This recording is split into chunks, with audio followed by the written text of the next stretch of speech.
Kanisa la Bwana wetu Yesu Kristo, ninataka kuwasalimia siku ya leo nyote ambao mnanisikiza. Kwa majina yangu ninaitwa Overseer Elias Gitoga, na ninataka niwaletee neno ambalo ninaamini ya kwamba litakuwa msaada mkubwa kwenu katika jina la Yesu. Na kwa hivyo siku ya leo ninataka tusome neno ambalo tutalipata in the book of Numbers chapter 21 and verses 4.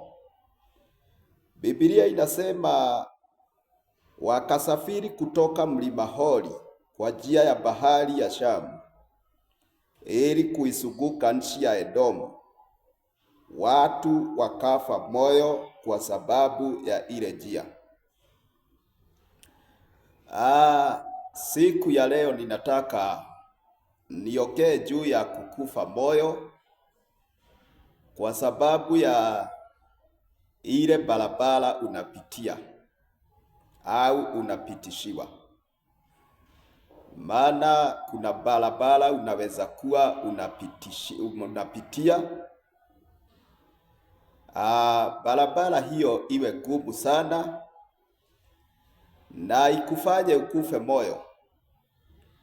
Kukufa moyo ni kusema ya kwamba nguvu zako ziishe kabisa kwa sababu ya ile barabara ambayo unapitia. Waisraeli walikuwa wanaelekea Kanaani kama vile ambavyo tunajua. Walikuwa wameahidiwa nchi ya Kanaani, nchi ambayo ilikuwa na asali na maziwa kama vile ambavyo huwa tunasoma. Lakini ile njia ambayo walikuwa wanapitia ili wafike Kanaani haikuwa rahisi. Na ukirudi nyuma kidogo kwenye kitabu cha Kutoka ambayo ni Exodus, usome Exodus chapter 13 and verses 17. Biblia inasema ya kwamba ilikuwa hapo Farao alipokwisha kuwaasha watu hao waende zao, Mungu hakuwaongoza kwa njia ya nchi ya Wafilisti, ijapokuwa ilikuwa ni ya karibu. Maana Mungu alisema wasije wakagairi watu hawa hapa watakapokutana na vita na kurudi Misri. Biblia inaonyesha ya kwamba wakati Mungu aliamua kuwapeleka Waisraeli kwenye nchi ya Kanaani, kulikuwa na njia fupi sana ambayo ilikuwa ni njia ya kupitia kwa Wafilisti. Na Biblia inasema ya kwamba hiyo njia ilikuwa fupi. Haikuwa kama hii njia ambayo walipitishiwa na Mungu, njia ambayo ilichukua miaka 40 kufika Kanaani. Hiyo itu pengine ingechukua wiki mbili wawe Kanaani. Lakini Mungu akaona ya kwamba akiwapitishia hiyo njia watakutana na vita nyingi na watagairi kwenda Kanaani, warudi kwa sababu ya vita. Na kwa hivyo Mungu akaamua kuwapelekea au kuwapitishia njia ndefu ambayo ilikuwa inawabidi wapitie kwenye bahari ya Shamu. Ilikuwa njia ndefu sana, na kwa sababu ya urefu wa njia ndio tumesoma bahari ambapo tumesoma in the book of Numbers au kwenye kitabu cha Hesabu ambayo tumesoma 21 na mstari wa 4 ya kwamba wakasafiri kutoka mlima Hori kwa njia ya bahari ya Shamu ili kuizunguka nchi ya Edomu. Watu wakafa moyo kwa sababu ya ile njia. Mimi nataka nikwambie ya kwamba unaweza kufa moyo kwa sababu ya njia. Unaweza kufa moyo kwa sababu ya barabara kuwa ndefu, kuwa na changamoto nyingi, kuwa na vita nyingi. Hata hii barabara ya kwenda mbinguni pia, tusipokuwa waangalifu, mnajua tunaweza kufa moyo. Na ndio ninaongea juu ya kujiangalia tusikufe moyo kwa sababu ya njia. Hata nyinyi watumishi wa Mungu ambao mnanisikiza, mahali ambapo mnanisikiza, unaweza kufa moyo kwa sababu ya barabara ya kumtumikia Mungu. Inakuwa gumu kwenye hiyo barabara ulichagua kumtumikia Mungu, mpaka unaanza kufa moyo. Maana shida ni nyingi, vita ni nyingi unapitia, criticism zimekuwa nyingi.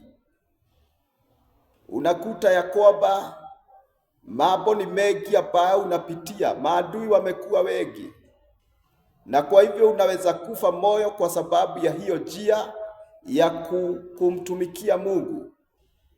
Lakini leo nimekuja kukuambia ya kwamba usikufe moyo kwa sababu ya njia.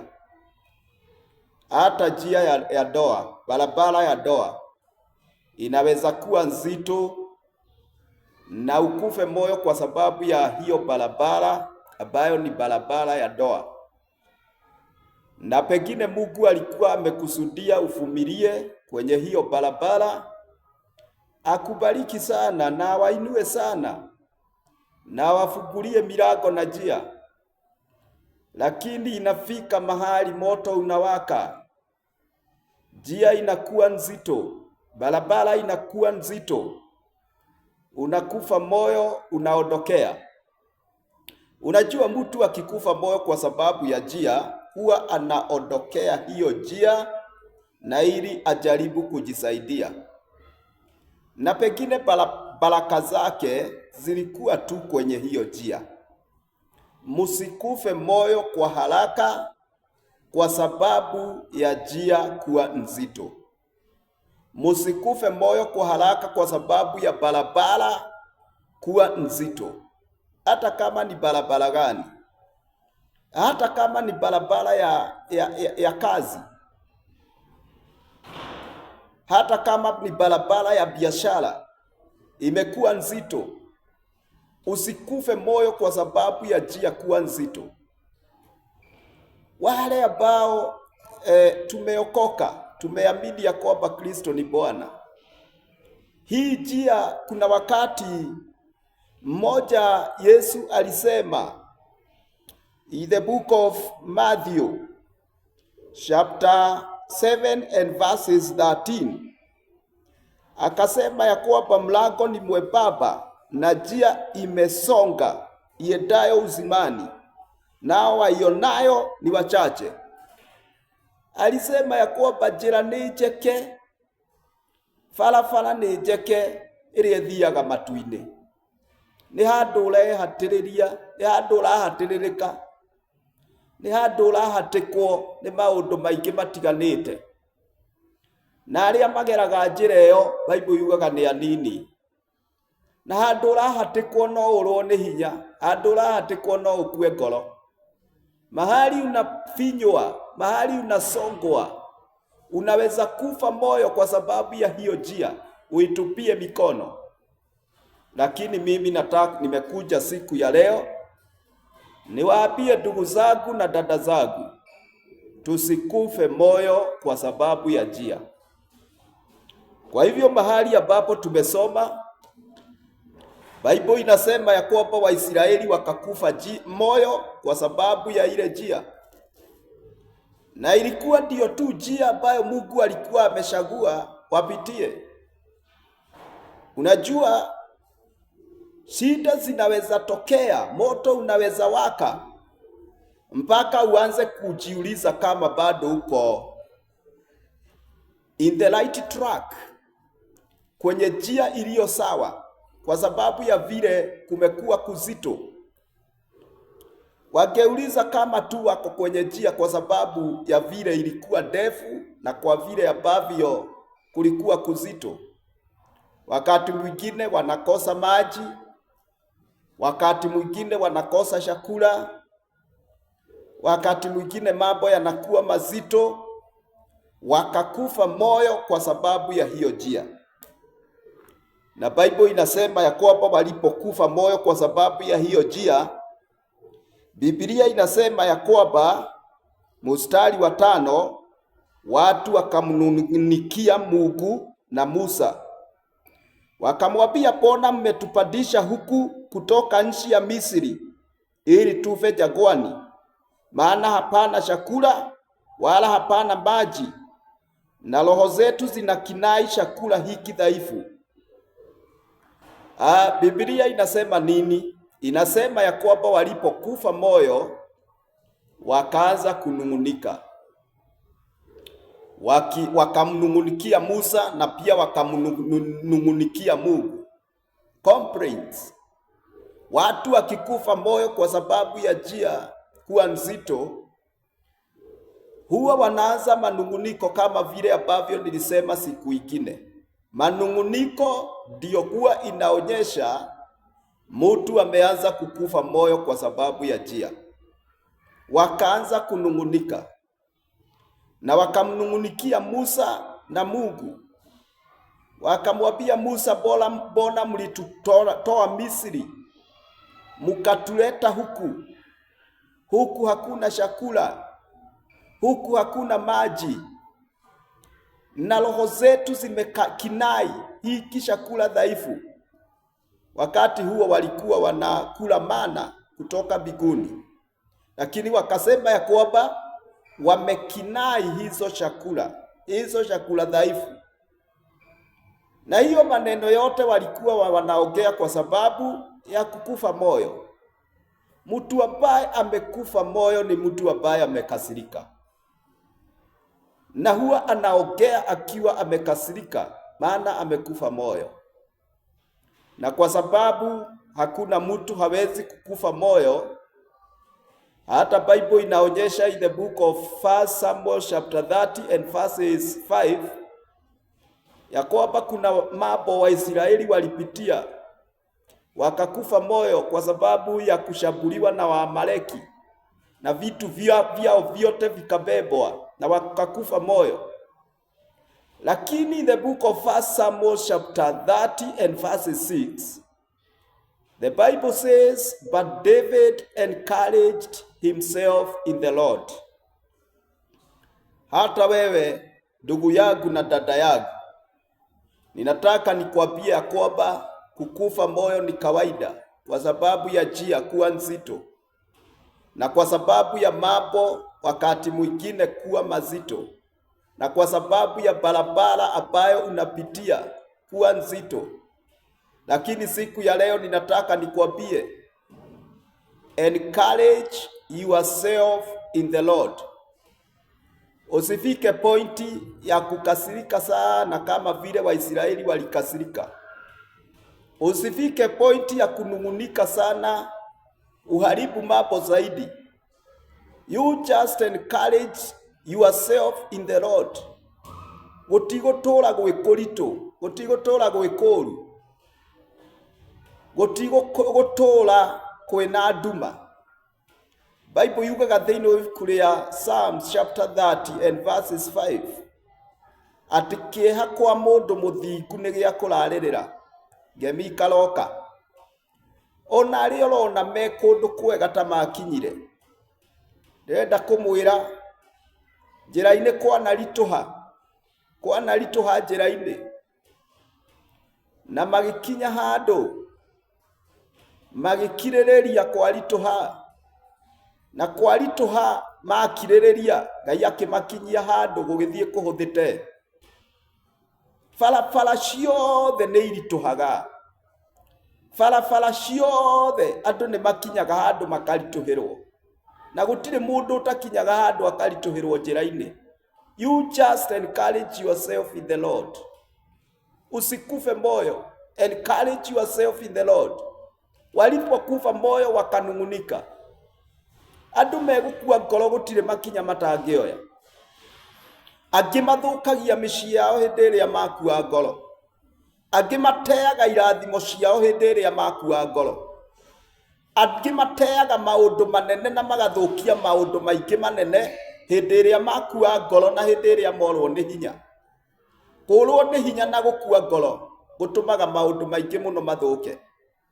Wakati walikufa moyo wakanungunikia Mungu, Mungu akakasirika. Mtu ambaye amekufa moyo huwa anakasirika na anakasirisha watu wengine mpaka anakasirisha Mungu.